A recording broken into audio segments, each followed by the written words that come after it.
Welcome to Backstage with Richard Ridge. We're here at the Green Room 42, and my guest is one of the most celebrated actors of his generation. He is an Emmy and Olivier Award winner. He is a star of HBO's hit series Succession, and now he is back on Broadway, electrifying audiences 8 times a week as President Lyndon B. Johnson in Robert Schenken's new play, The Great Society. Please welcome Brian Cox.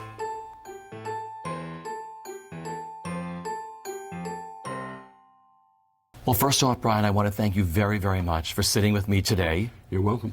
And I want to thank you very much for one of the most memorable nights that I've spent in the theater. And I've been going to the theater since I've been 10 years old. Oh, wow. The Great Society is absolutely superb. Thank you. Thank you. Now that you're up and running, what are you enjoying the most? What am I enjoying the most? I don't really have time to enjoy very much because there's just so much to do.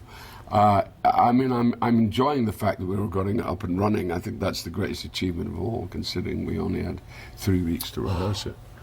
I mean, it was a nightmare to put on because we were supposed to. Originally, it was intended to be a dramatized reading. This is with Jeffrey Richards. He got the theatre and he said, "I'll do it like that." And Bill Rush kind of thought, "I don't think that's a good idea." So anyway, he got a full production.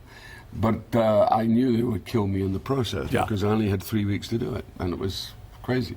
So what I enjoy most is the fact that we finally achieved to get it on. I mean, that is, and I think to myself every night when we get on, we're actually doing it. We've actually got here. That's pretty amazing. So when you knew you only had 3 weeks, did you sort of look at the role in the play sort of epic Shakespearean? Like, it's a complete. It's the weirdest thing. I had to do this thing which I haven't done. I haven't acted like, I mean, I've been in plays, I've done a lot of theatre over the years, but I mean, primarily my great stage acting time was in the early 90s, when I was a hell of a lot younger. And so I thought, how am I going to do this at my age? How am I going to play this? Because it is Shakespearean, and that's down to Bob Schenken. And I thought, how am I going to do this? So I've called on my younger self. And I sat down with my younger self and I said, "So what do you think?" Yeah. You know, because you remember what it was like 30 years ago and you were playing King Lear in Titus Andronicus at the RSC in the National Theatre. And he said, "Well, you know, it's going to be difficult, but I don't know, I think we'll get there." And the thing is that all these old muscles kicked into place, which I hadn't called upon for 30 years. Yeah. And that was what was sort of sustaining in the show. And the fact that it is probably, I am so in admiration of the company. It's probably one of the best theatre companies I've ever worked with. The standard of acting throughout the show, and just in the tiniest detail, is formidable. It's really amazing. And and that's the thing I enjoy actually. I enjoy watching the actors at each night and how they are 100% committed to the show. And I think that's what makes the show as great as it is. I mean, you know, it's a great role, LBJ, and I'm the engine of it, and that's the other thing, I drive the play. But it's great to see Matt Roush, you know, Mark Kudish, Richard Thomas, Richard Thomas, and Bryce, everybody, Barbara Garrick. Barbara. The lovely Barbara Garrick. David Garrison, so you couldn't hope for the better actors. I mean, in that sense, it's been pretty awe-inspiring. Yeah, because just watching you all work, it's amazing. Like, it's a really well-oiled machine up there. And that's down to Bill. I mean, Bill is a great asset. He's now running the Perlman Center, as you know, in New York, down in Wall Street. And I think he's a great asset to the place. He's a great man. He's the sweetest man, nicest man. And a true egalitarian. You know, he really embodies the best that's about America. I can say that as a non-American, is that egalitarian style where he gets everybody working along the same line.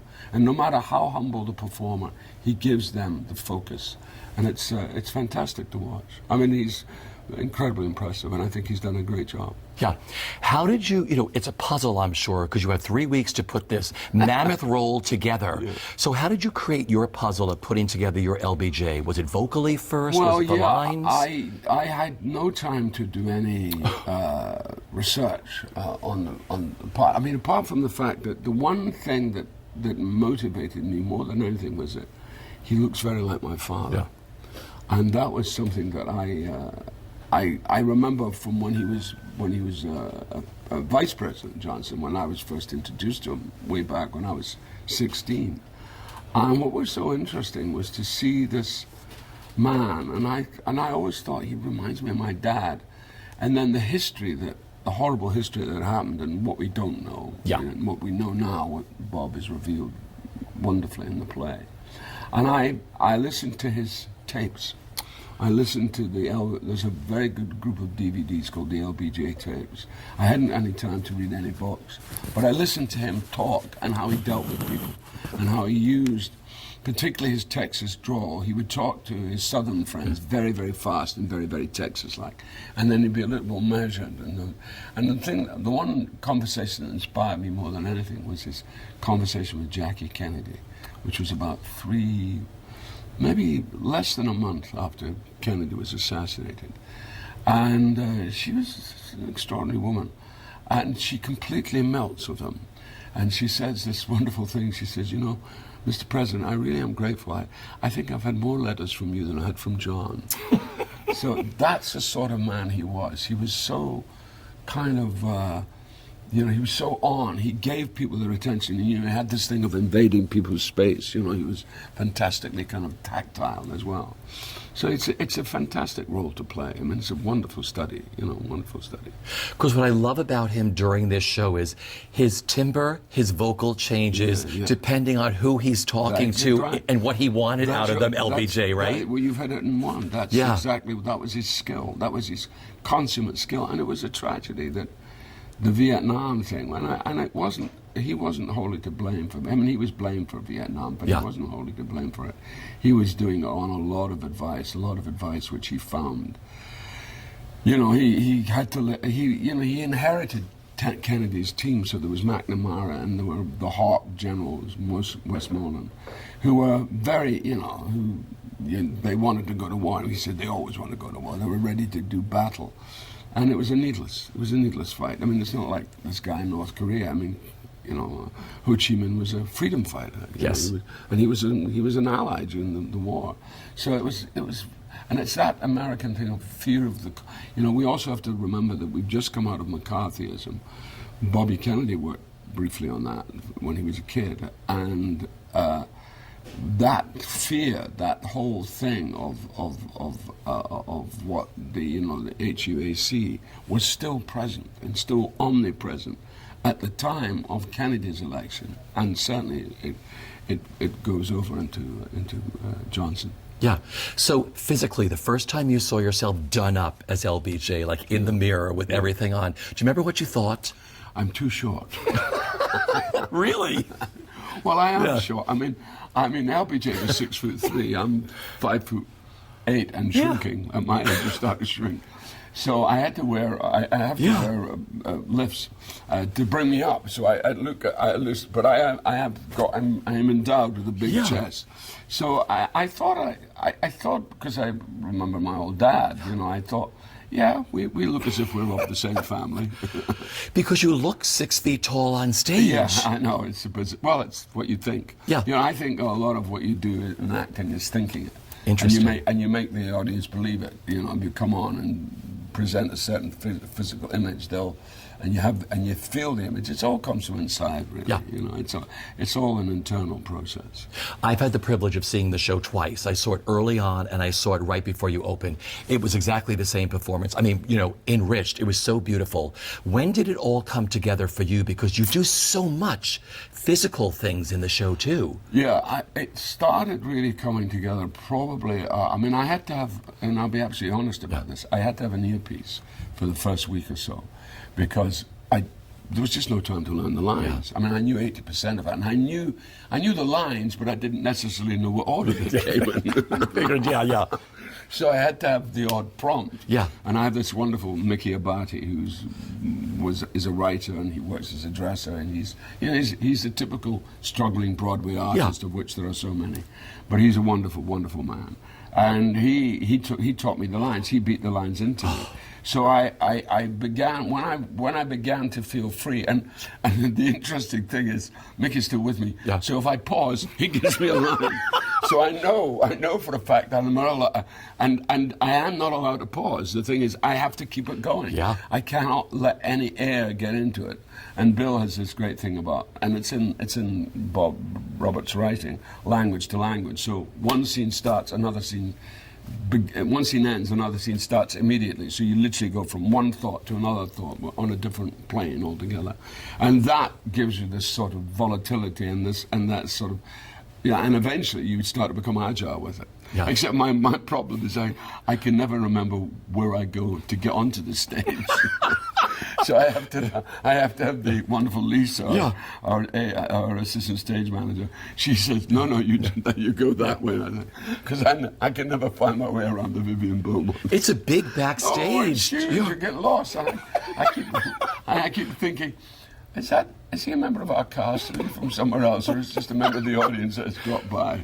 Because, like I said, the company is amazing. I mean, you're working with the finest ensemble of actors. Yeah, it really is. I mean, and it saddens me. I used to know. Oh God, I'm going to get Tony Randall. I used to know Tony Randall years and years ago. And Tony had this great ambition about American National Theatre. And when I see this group of actors, I really feel they are so denied access to work in a way, and that's why they're so magnificent, because they just give all and every night. And I kept thinking, this is the grounding of a perfect national theatre. You've got these actors, you've got this incredible sort of supply of talent, and it's tough for them to live in New York because it's so bloody expensive. But I just think this is what should be happening. The theatre should be moving in a way that is that plays like Great Society has done, I mean, with the musicals, of course, speak for themselves, and they're money makers and what have you, and they're a whole different kind of culture in a way.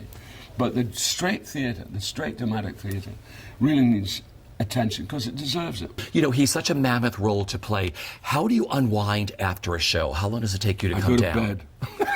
Just right to bed, right? I can't socialize. People, people say, "Oh, should we go on a dip?" No. Should we have a drink? No. I'm actually having a thing tonight. There's a senator coming in from Delaware who's coming in tonight, Chris Coons. Okay. So I've got to go and say hello to them. But I mean, normally when people come, I say, come to the dressing room. I'll give you my 10 minutes, and then I'm out of here. Yeah. I'm straight to bed. I go straight to bed. And sometimes I can't sleep. Yeah. But I just lie there. But you're in your bed. But I feel, eventually I'll go to sleep. Was there a defining moment for you when you said, I want to be an actor and try to make a living at this? It was a no-brainer for me. I had such a desire. I mean, I had a very happy childhood until my dad died when I was 8, and then my mother had a massive nervous breakdown. So I was left very much on my own from about the age of 9 onwards. I had these wonderful older sisters who kind of looked out for me, but they had their own families and to take care of. But I was, so I was okay. But I kind of knew from a very early age that's what I wanted to do. I mean, my dad used to put me on in our tenement house back in Dundee in Scotland, which is where I'm from. We had a coal bunker, which was in the window recess. It was like this. Imagine this would be the coal bunker, and that would be the window. And my dad would put me on the coal bunker. And New Year, Hogmanay is a great festival. The Scots love. They drink for 3 days non-stop, and they perform. They always perform to one another. You had to do a turn. You were supposed to perform a turn. So my thing as a 2.5-year-old, was to do Jolson impersonations. So I used to do these Jolson impersonations, and my dad would put me. I never blacked up. Because I was standing on the bunker. They couldn't get at the coal. So for a start, but anyway, we never did any of that. So my dad, but I used to do all the gestures, Mammy, how I love you, all of that. And my dad, this would be a thing. So people would applaud me, and I thought, oh, this is nice. And I kind of never lost that memory. So it's really what sort of propelled me into the game of being an actor. And then and later on when my mum was very ill and my dad was passed, I spent a lot of my time in the cinema. I mean, I used to be double features, so I would go to the cinema, and there was 2 cinemas. In my hometown, there was 21 cinemas. Now there's only 2. But in those days, there were 21. And there was one kitty corner to one another, and there were 3-day programs, and there were double features, so I could see as many as 8 movies in a week, and that was me. Was there something, you've worked everywhere. You've worked in England, you've done incredible stage work here.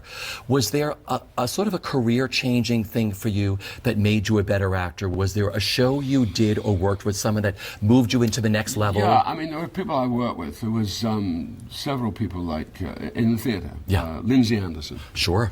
Was a major influence. He gave me the best note that I've ever had. When I was doing a play called In Celebration with Alan Bates, and we were playing brothers. This was way back in the late 60s. I was 23, and I was actually playing somebody much older than myself. And we had a rehearsal one morning, and Lindsay said, "Oh, Brian, don't just do something, stand there." It was one of the best notes I ever had. I thought, oh, okay. So I learned to trust just being on the stage without doing anything. And then the other person was a director called Michael Elliott, and who is Marianne Elliott's father. Yeah, sure. And he was incredible. He's probably the greatest stage director I've ever worked with. And tragically, I did his last production, which was Moby Dick, and I played Captain Ahab. And he just taught me so much, and about the kind of, he also did a famous production of Brand, Ibsen's Brand, with Patrick McGowan, which, when McGowan was going to take over the London stage, but he then quit and came here. But Michael was this very puritanical, but brilliant eye director, incredible sort of integrity, and doing Moby Dick was an amazing thing. So that was in my 30s, and it was just after Moby Dick that then I came here. I did Strange Interlude, which was my first Broadway show, and then I did a play called Rat in the Skull, which was a play that I did on from the Royal Court, and Joe Papp brought it. So I had 2 plays which came in together, which was a nice synchronicity. Yeah, we have to talk about the success, of course, of HBO's Succession. Yeah. Everyone, my boss, everybody is obsessed with this show. I know. Did you know early on, like, the success this would be? I just knew. I mean, I had seen In the Thick of It, which is a show which nobody's really seen here. Yeah. And of course, Veep. And of course, our godfather is the ex-butcher of Broadway, Frank Rich. Yeah. And Frank is the one who really propelled HBO into giving Jesse the chance. Jesse had to write an episode of Veep, and he had to do it in a weekend. And he did it. I mean, it was a complete whole rewrite, and he did it, and Frank was kind of dazzled. And then he said, "What other stuff have you got?" And he said, "Well, I got a little bit of stuff." And he said, "I have this thing about the Murdochs." And he thought, "Oh, that's interesting." And then it moved into the Roys, And Jesse had worked with Armando Iannucci, who is a tremendous director, writer. His film *Death in Stalin* is absolutely brilliant. And he did his own thing called the Veep Show. So he started the Peep Show, not the Veep Show, and then he did Veep. And he started that way, and then he just sold. And it was Frank who really helped sell Jesse's show. And then Adam McKay came on board, and that was that. And I knew that because I've been sort of wanted to do a television show for a long time, but and I'd done a couple, but they had not been particularly great. I had done Deadwood with Milch, who was wonderful, and I had a great time on that, and then that all fell apart. So then when this came along, I had a hunch it was going to be rather good.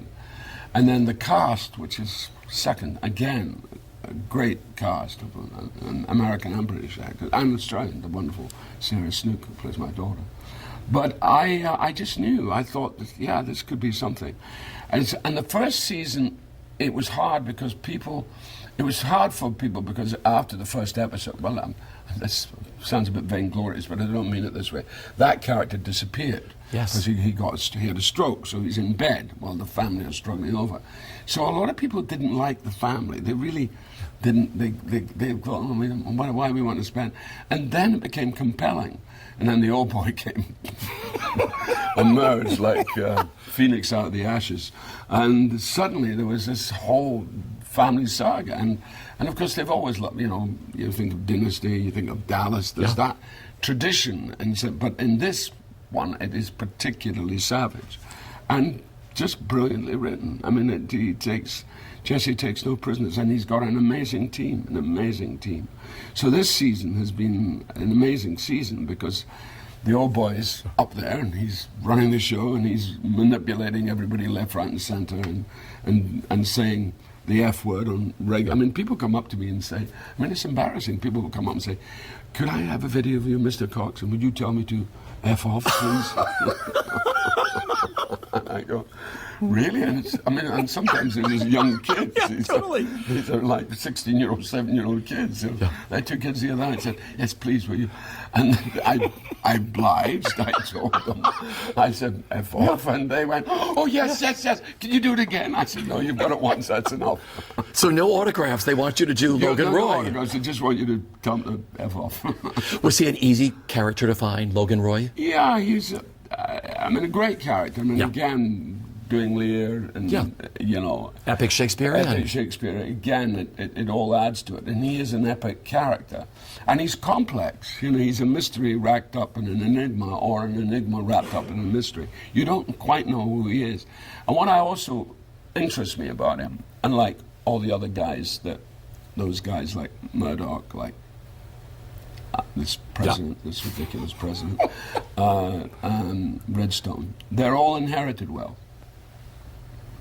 He's a self-made man, and he's gone in a particular route, which is to do with money, and also to do with his own disappointment at humanity, So it's a kind of complicated thing, and of course his relationship with his children is very complicated because, and I had to ask Jesse this, I said, does he love his children? And I said, he doesn't behave as if he does. He said, oh, he really, really loves them. And I thought, yeah, that is the clue. He really loves his children, but it's hard to bring them up to the scratch. Yeah. So that's what the show is about. Really. It's an incredible show. Credible. Again, a great ensemble cast like the one you have in this too. Wonderful group of cast. So what's the last thing you do before you hit the stage for each performance of The Great Society? What do you do? I always go to the toilet. It's very important. It's very important to go to the toilet. Totally, because you're on stage for close to 3 hours. Yeah, and I've said to my wonderful dresser, Teddy, toilet break coming up, Teddy. So, stand by, open the door. So I run in. I got like 20 seconds in between. And basically I sit quietly. I like to. They have to mic me and all that business.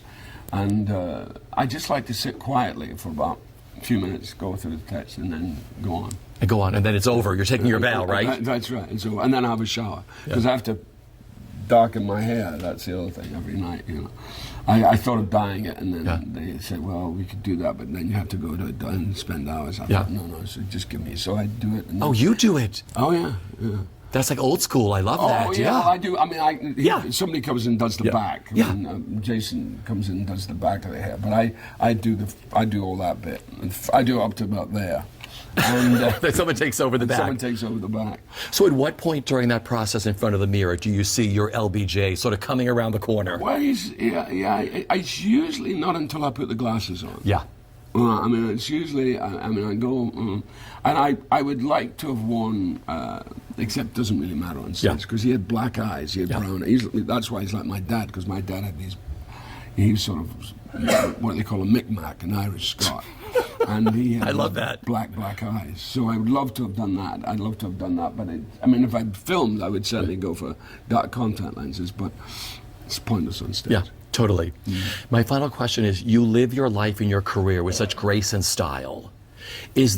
What's the best bit of advice? You said what Lindsay had told you, but what do you live by? Like, what's the best bit of advice that you've been given? It's my mother, really. And actually somebody quoted it on Instagram the other day. And I thought, why did they get that? And it was my mother. If it's for you, it will not go by you. Especially in our business, we live with such rejection. And I do believe that something is for you, it'll come to you. And it works that way. And if it's not for you, it'll go by you. And you would think, oh, I lost out on that. But it's, there's a kind of, I think Hamlet says that there's a providence in men's lives and women's lives. And I think you have to accept that providence. Yeah. I want to thank you so much for doing this today. You have a welcome, huge Richard. fan base at Broadway World. I've adored you since rock and roll and the plays before then, and of course that championship season. It's thrilling to watch you make magic on stage Thank 8 you times so a much, week. Richard. Thank you. If you thought Brian Cox on Succession was a ruthless, power-hungry, manipulative, deal-making son of a be there as he ups the ante on Broadway in The Great Society, it's fun to watch this electrifying, Tony-worthy performance in this powerful, action-packed roller coaster of a drama. 19 actors, 50 characters, one epic American play. See Brian Cox at Lincoln Center through November 30th. The Great Society. Some actors were born to play greatness.